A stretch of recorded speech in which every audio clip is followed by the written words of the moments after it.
नमस्कार, मैं हूं अनिल त्रिपाठी। आप देख रहे हैं नया लुक। मेरे साथ आज स्टूडियो में मौजूद हैं नया लुक के editor in chief भौमेंद्र Shukla ji. आज हम लोग आए हैं आपके बीच किसानों के मुद्दे पर कुछ चर्चा को लेकर। किसानों की जहां तक बात है तो आज का दिन खास तौर पे बहुत हाराकीरी भरा रहा। जहां तक सवाल है किसानों के आंदोलन का, तो पंजाब और हरियाणा ये दो राज्य ऐसे हैं जिनमें किसान कह लीजिए बिफर पड़े हैं ताज़ा संशोधन कानून को लेकर के। जो कृषि संबंधित ताज़ा संशोधन विधेयक लाई है केंद्र सरकार, उसके बाद से ही ये चीज़ें दिखाई पड़ रही हैं कि किसान इससे संतुष्ट नहीं हो पा रहे हैं। अब आपके लिए जानना पहले ये ज़रूरी है कि आखिर वो बातें हैं क्या जिसके कारण किसान इतना आंदोलित हो रहे हैं। ताज़ा संशोधन विधेयक में सरकार ने ये प्रावधान किया कि अभी तक जो बाध्यता होती थी कि काश्तकार केवल मंडी में ही अपना सामान बेच सकता है, उस बाध्यता से उसको मुक्त कर दिया। सरकार का दावा है कि ऐसा करके उसने किसानों के लिए बाजार का विस्तार क्षेत्र बढ़ा दिया, इतना बढ़ा दिया कि वो कहीं से भी कहीं माल ले जा करके बेच सकता है, जबकि पहले ऐसा नहीं था। और दूसरी बात जिस पे किसान आंदोलित हैं वो है उनको डर सता रहा है इस बात का कि इस संशोधन विधेयक की आड़ में कहीं न कहीं मंडी समितियों को बंद किया जा सकता है और साथ साथ जो उनका न्यूनतम समर्थन मूल्य है यानी एमएसपी, उसको भी कहीं न कहीं चोट पहुंचाने की दिशा में उठाया गया ये कदम है। इन्हीं दो बातों को लेकर के किसान आंदोलित हैं। शुरुआत से छुटपुट घटनाएं हुई, कहीं धरना प्रदर्शन हुआ, कहीं रेल रोको आंदोलन हुआ, कुछ और बातें हुई, कोरोना काल में उसमें स्थगन भी आया, लेकिन आज प्रचंड रूप उसका दिखाई पड़ने लगा किसानों की तरफ से। तो भौमेंद्र जी, सबसे पहले तो अब ये इस पृष्ठभूमि के तहत अगर हम देखें तो भाई देश के अन्य राज्यों में भी खेती किसानी तो होती ही होगी। जी बिल्कुल होते हैं, सभी राज्यों में है। तो वो कौन से कारण हैं जिसके तहत पंजाब और हरियाणा में ही इस विधेयक के विरुद्ध खास तौर पे ये देखा जा रहा है कि भाई वहाँ के लोग असंतुष्ट हैं, वहाँ के किसान इससे सहमत नहीं हो पा रहे? ऐसा क्या है हरियाणा और पंजाब में इसका उग्र रूप क्यों दिखाई पड़ रहा है? देखिए, हरियाणा और पंजाब में जी खेती, वैसे भारत में ही भारत को कृषि प्रधान देश कहा जाता है जी, लेकिन हरियाणा और पंजाब में खेती को लेके वहाँ के किसान काफ़ी सजग रहते हैं। ठीक। और वहाँ किसानों की एक बड़ी संख्या है जो अलग हटके खेती करने का लगातार प्रयास करते हैं। अब आपने कहा कि 29 राज्यों के इस देश में सिर्फ 2 राज्य ऐसे हैं जहाँ किसान आंदोलित हैं। जी सही बात है। यदि हम आंकड़ों की बात करें, राजस्व आंकड़े की बात करें, तो हरियाणा और पंजाब में ही सारे 27 अन्य राज्यों से ज्यादा राजस्व इकट्ठा होता है। हाँ, ठीक। अब उन्हें इस बात का डर है कि यदि केंद्र का यह कानून लागू हो गया तो हमारा राजस्व कम हो सकता है। ठीक है। इसलिए हरियाणा और पंजाब के किसान आंदोलित हैं। लेकिन एक बड़ा अहम रोल है जी, अहम रोल है अकालियों का। अकालियों ने इसके पीछे कहीं न कहीं भूमिका निभाई है। किसानों को आंदोलित किया है इस बार शिरोमणि अकाली दल है। ठीक। आप शिरोमणि अकाली दल के प्रमुख सुखविंदर सिंह बादल का एक ट्वीट देखिए। उन्होंने पंजाब के मुख्यमंत्री कैप्टन अमरिंदर सिंह को कहा कि पंजाब का मुख्यमंत्री दोगला है। दोगला? जरा शब्दों पे ध्यान दीजिए। ये ट्वीट करके कह रहे हैं बादल साहब कि पंजाब का मुख्यमंत्री दोगला है। हालांकि भौमेंद्र जी, राजनीति में भाषा का पराभव बहुत पहले से देखा जा रहा है, लेकिन अब ये शब्द सब ट्विटर पे भी इस तरीके के शब्दों का प्रयोग, खैर ये एक अलग इशू है, इस पे हम लोग फिर से कभी चर्चा करेंगे। तो उन्होंने इसको दोगला ठहरा दिया। जी। अच्छा। उन्होंने खुले शब्दों में कहा कि यदि पंजाब का मुख्यमंत्री कैप्टन अमरिंदर केंद्र के पास जाता और दबाव बनाता तो एक सीएम के पास इतनी पावर होती है कि केंद्र को वो झुका सकता था। ठीक है। अब वो क्या कहते हैं, खट्टर के ऊपर भी बरसे। अच्छा।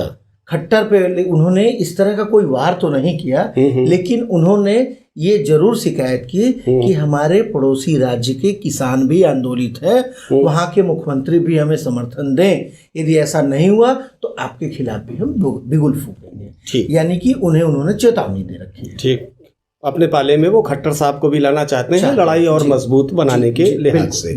देखिए, यहाँ भौमेंद्र जी प्रश्न उठता है, आपने कहा ना कि ये बात सही है, इसमें कोई दो राय नहीं कि राजस्व की प्राप्ति मंडी समितियों के जरिए जितनी हरियाणा और पंजाब को होती है उतनी देश के अन्य बाकी सारे राज्यों को मिला करके भी नहीं होती। तो इनका आंदोलित होना भाई जायज है। आप सजी सजाई दुकान किसी की उखाड़ दोगे, उनका जमा जमाया हिसाब किताब है आप बिगाड़ दोगे, तो भाई वो तो उसको दर्द होगा।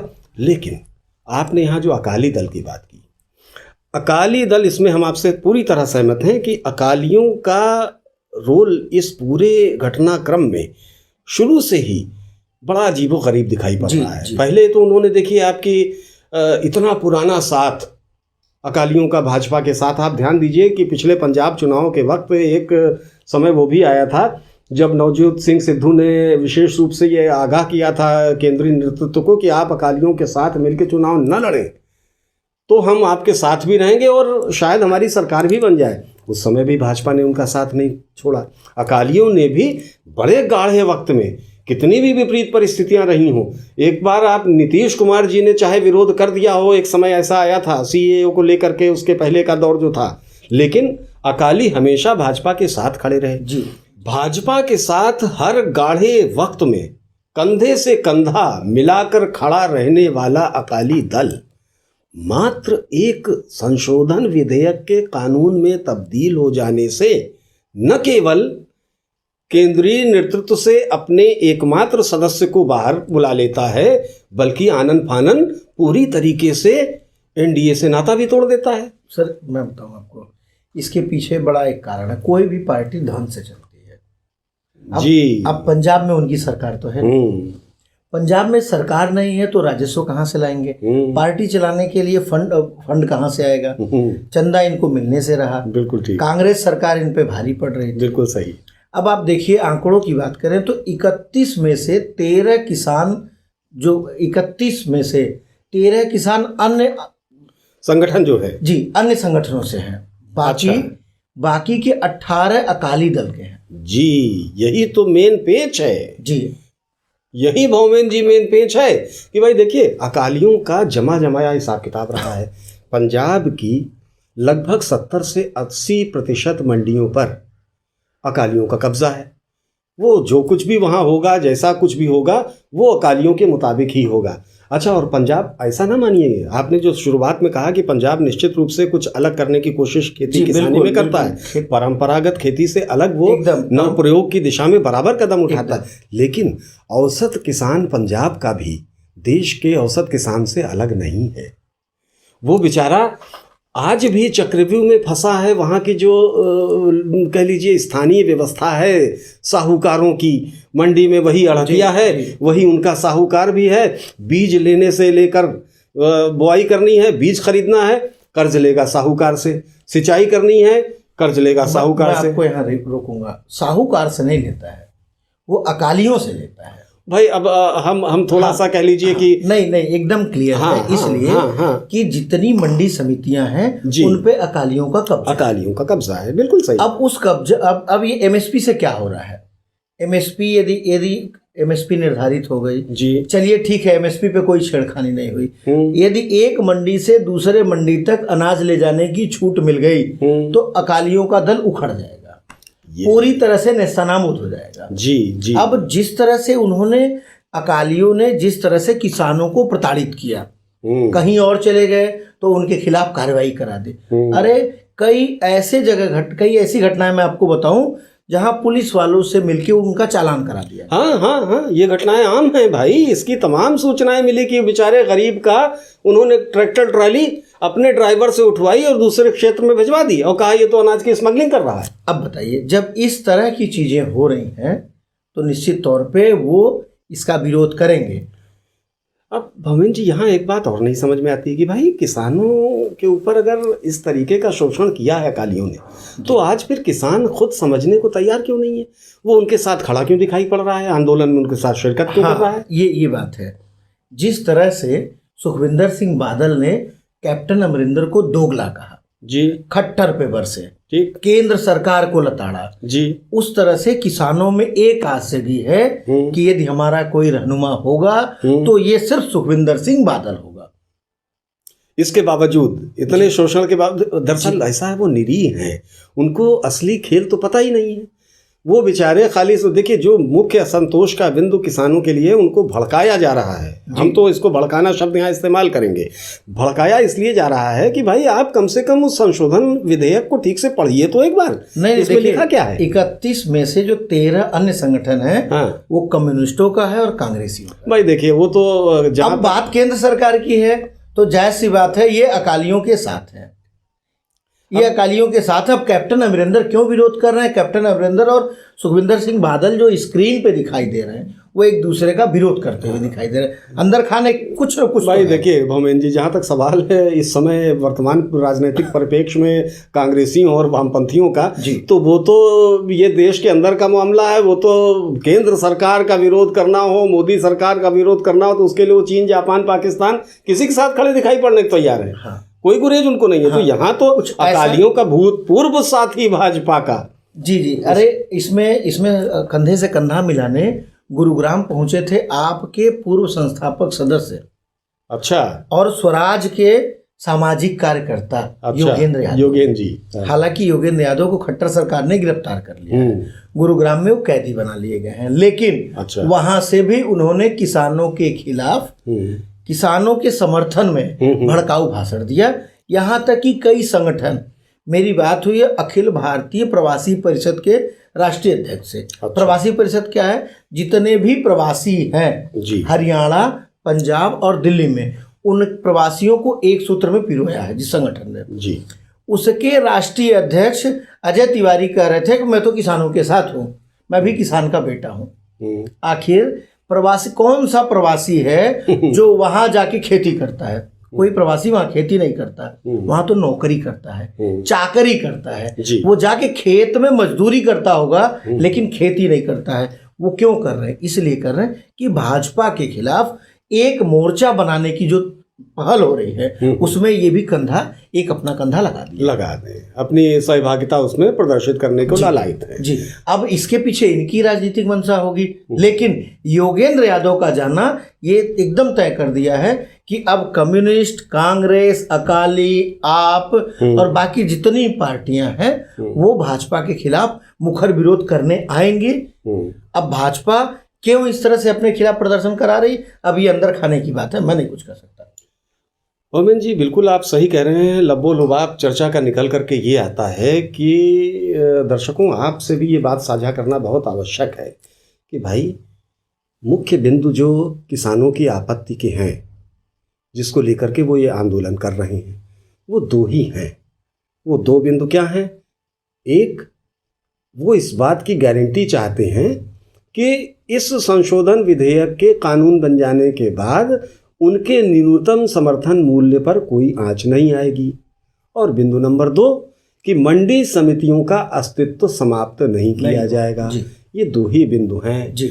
तो इन दो, अच्छा मज़े की बात क्या है कि केंद्र सरकार का कोई भी नुमाइंदा हो, चाहे वो कृषि मंत्री हो या खुद मोदी जी ही क्यों ना हो, ये बार बार आश्वस्त कर रहे हैं इन किसानों को कि भाई आप निश्चिंत रहिए, न तो ये संशोधन विधेयक जो है वो न्यूनतम समर्थन मूल्य पर कुठाराघात है, और न ही इससे मंडी समितियों का अस्तित्व संकट में आ रहा है। ये दोनों बातें ये बार बार कह रहे हैं, और यही दो आपत्तियां हैं आंदोलनरत किसानों की। तो समझ में ये नहीं आता कि भाई जब वो जिस बात पे उनको आपत्ति है, आप कह रहे हो ये बातें दोनों निराधार हैं, तो छोटी सी एक मांग है उन किसानों की कि भाई इन दो बातों को जो आप बार बार दोहरा रहे हैं, कह रहे हैं, वर्बली कह रहे हैं, उनको आप उस संशोधन विधेयक में शामिल कर दीजिए, बात हो जाती है ख़त्म। अगर आप इन दोनों बिंदुओं को उसमें शामिल कर देंगे भौमेन जी, तो हमारे ख्याल से तब तो ये अपने आप आंदोलन समाप्त हो जाएगा। लेकिन कैसे? पहले जब किसानों ने कृषि मंत्री नरेंद्र तोमर से मिलने का समय मांगा, हाँ, इन्होंने समय नहीं दिया। हाँ, ठीक है, इन्होंने कोरोना का बहाना। अरे मैं पिछले महीने में खुद इनके वहां गया था। अच्छा, आवास पे। अच्छा, क्या इन्होंने अपने आवास पे चेकिंग की सारी व्यवस्था बनाने के बाद ये काफी दूर एक कमरे के बाहर से खड़े होकर सुनते हैं, ठीक है, कोरोना है, डर होना चाहिए, आप उतने दूर से ही ले लेते, इन्होंने नहीं लिया। तो इस तरह से बात, मैं आपको थोड़ी सी लाइव रिपोर्ट बताता हूँ। जी जी बिल्कुल, आपने इतनी चर्चा की जी, तो थोड़ा सा लाइव जान लीजिए। जी जी बिल्कुल। फरीदाबाद से प्रदीप पांडे, दिल्ली से संजय तिवारी, गुरुग्राम से हमारे अभिषेक जी, और नोएडा से मुदित पांडे, करनाल से कमल शर्मा, और चंडीगढ़ से गुरमीत सिंह हमारे लिए आज रिपोर्ट कर रहे थे। अच्छा, पूरे रिपोर्टरों ने अपने अपने जो बात बताई। करनाल के कर्ण झील के पास 5000 किसान जमा है। उन्होंने अपने साथ रहने, खाने, सोने, बनाने सारी व्यवस्था कर, लंगर डाल रहे हैं भाई। कहा कि हम या तो समर्थन या तो अपनी मांग मनवा के जाएंगे या यही ट्रैक्टर पे सो जाएंगे, रेलवे की पटरी पे सो जाएंगे, यही बनाएंगे खाएंगे, लेकिन वापस नहीं जाएंगे। सरकार ने क्या किया, एनसीआर के सारे बॉर्डर सील कर दिए गए। 12 कंपनी जी सीआरपीएफ लगाई गई, मैं आपको वही बता रहा था, सारे बॉर्डर सील कर दिए गए। आतंकवादी आ रहे हैं दिल्ली में, सिंधु बॉर्डर सील किया गया, सीआरपीएफ लगाई गई। हाँ, सीआरपीएफ क्यों लगाई गई उसका कारण बता रहा हूँ। सुबह की घटना है, किसानों को आंसू गोले से दिल्ली पुलिस रोक रही थी, किसान उनके ऊपर पत्थर बरसाने लगे, पुलिस भाग खड़ी हुई। अब पुलिस भागती है तो आप जानते हैं भारत में तो पुलिस भाग जाती है। भारत में कुछ भी होता है तो सेना, कोई बड़ी आपदा आ जाए तो पीएससी बुलाई जाएगी, कोई बड़ी आपदा आ जाए सीआरपीएफ बुलाया जाएगा। पुलिस तो सिर्फ वसूली करने के लिए दिखती है, चालान काटती है पुलिस, किसी मामले में एफआईआर नहीं कर रहे, एफआईआर के बदले पैसे लेती है। वो भी पंजाब, कुछ भी हो तो सिर्फ पैसा लेना जानती है पुलिस। बाकी हम पुलिस पे बात नहीं कर रहे। किसानों पे जम के गोले दागे गए, लाठियां बरसाई गई। प्रत्युत्तर में किसानों ने जब पुलिस के ऊपर वार करना शुरू किया तो सीआरपीएफ बुला ली गई है। अब किसान शांत है, डेरा डाल रहे हैं, हो सकता है ये भीड़ और उग्र हो। अब सरकार माने ना माने उनकी बात। भाई भौमेन जी, अंत में अपने दर्शकों को भी संबोधित करते हुए हम केंद्र सरकार से एक आग्रह करना चाहेंगे। जी बिल्कुल, कि भाई मोदी जी, आप तो किसानों की आय 2 गुना करने का लक्ष्य लेकर के चले थे जी, और उस दिशा में आपने काफ़ी कुछ प्रयास भी किए, कुछ अच्छी बातें भी की हैं जिससे हम सहमत हैं। आपने फसल बीमा इत्यादि की जो बातें की, जो किसानों को 2000 रुपये मॉडल गांव भी डेवलप किया, ये सारी चीज़ें अच्छी हैं। अब यहाँ पे समस्या केवल एक बात को लेकर के आ रही है भाई, किसान आंदोलनरत हैं केवल 2 मांगों को लेकर के, कि एक, उनके न्यूनतम समर्थन मूल्य की उनको गारंटी मिल जाए, और दूसरा ये आश्वासन लिखित मिल जाए कि मंडी समितियों का अस्तित्व तो समाप्त नहीं किया जाएगा। आप दोनों ही बातें मानते भी हैं, आप कहते भी हैं कि भाई बरगलाया जा रहा है किसानों को। ये 2 बातें जो वो कह रहे हैं, ऐसा कुछ उसमें है ही नहीं अमेंडमेंट एक्ट में। जिस तरह से सरकारी संस्थान बेचे जा रहे हैं, प्रत्यक्षम किम प्रमाण है, तो इसीलिए संदेह उत्पन्न हो रहा है। सरकारी संस्थान बेचे जा रहे हैं, आपका सेल बिकने के लिए, भेल बिकने के लिए, रेल बिकने के लिए है। तो आखिर किसानों को कैसे ये भरोसा हो जाए कि मंडी समितियां नहीं बिकेंगी? आंदोलन का मूल कारण। हाँ, मंडी यहाँ बिकने का क्या, यहाँ मंडी समितियों के भाई अस्तित्व खत्म करने, तो यही दोनों बातें आप जो है उस प्रावधान में शामिल कर दीजिए, उस एक्ट में शामिल कर दीजिए। हमारा ख्याल है इससे किसान संतुष्ट हो जाएंगे, आप भी चैन की बंसी बजाएंगे। बहरहाल क्या हकीकत है, अंदर की बात क्या है, ये तो सरकार जाने और सरकार में बैठे नुमाइंदे उनके। हम लोगों का धर्म फर्ज ये है कि जो वास्तविकता है, धरातल की जो स्थिति है, जो तथ्य हैं, उनसे आपको अवगत कराएं। इन्हीं बातों के साथ हम अपनी इस विशेष चर्चा को यहीं पर विराम देते हैं। मैं अनिल त्रिपाठी अपने नया लुक के editor in chief भौमेंद्र Shukla ji के साथ आपसे इजाज़त मांगते हैं। नमस्कार, आप देख रहे थे नया लुक।